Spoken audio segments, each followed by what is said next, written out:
When the First Great War ended, it was all done for aviators. There was no need for them to fly anymore. End of war, end of demand, government said.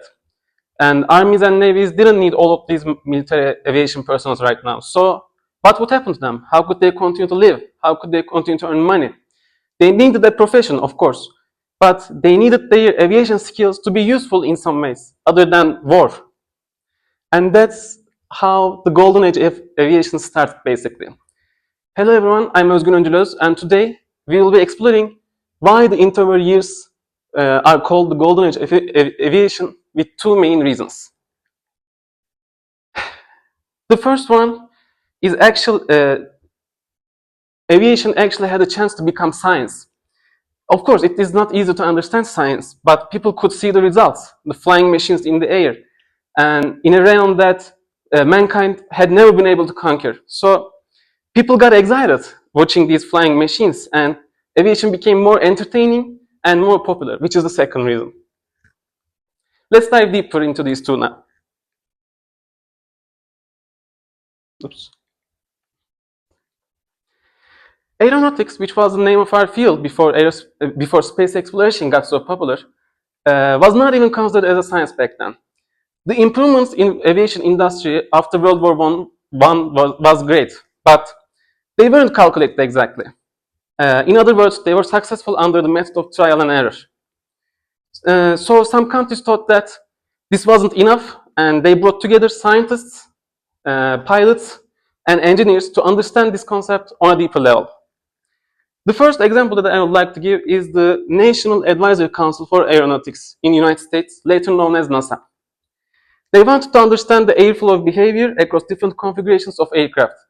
For this purpose, they built this huge wind tunnel to experiment about aerodynamics with different geometries of aircraft to increase efficiency. The second example that I'd like to give is the studies of Dr. Adolf Rohrbach, who is a German designer. He used smooth metal surface and frames to make his aircraft lighter and stronger. It was a big revolution because those two might be one of the most crucial things in aircraft design. All these advancements made it seem as if the aircraft was reinvented since the first sustainable flight achieved by the Wright brothers.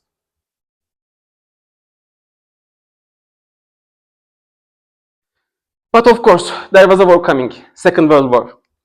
And Allied powers had much more scientific advantage, which has become their base of production during World War II. This is a graph from History of Aviation course that I took from Bülent Yılmazer last year, and it demonstrates the difference between Allied production, which are the solid bars, and German production, which are the striped bars, from 1940 to 1944.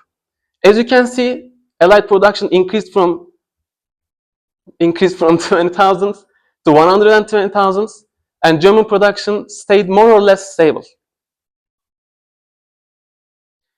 And science was not the only area that promoted aviation. Entertainment industry was also a part of it. Two examples that I would like to give are international competitions and movies.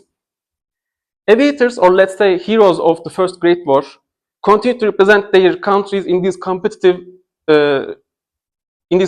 races. These competitive events stimulated interest in aviation, which also helped to get a public support for money to spend on aviation.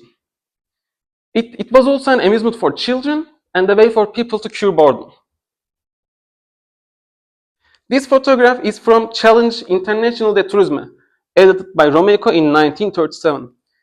These races held from 1929 to 1934 and ended because of the impending doom, World War II. Although these competitions were fun, they were also a matter of honor. So people would support and cheer for their countries. This matter of honor was also represented in movies as well, which was a response to public's appeal to aerial adventure. Public knew the heroic acts of these military aviators, so it was now time to watch them on their silver screen, eating popcorn and sipping their soda.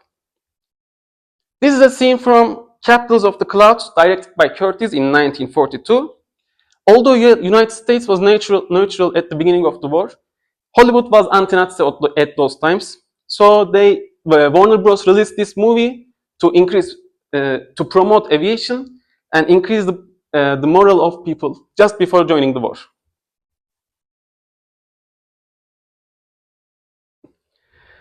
To conclude my presentation, interwar years were the years where aviation took an upturn because scientific breakthroughs were based on experiments, not the experiences of war.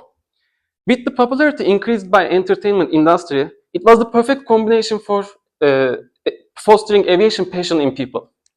In a world that allows this passion to come true, we should always keep looking up because, as Mustafa Kemal Atatürk said, the future is in the skies. Thank you for listening. I can answer your questions, and this is my reference list.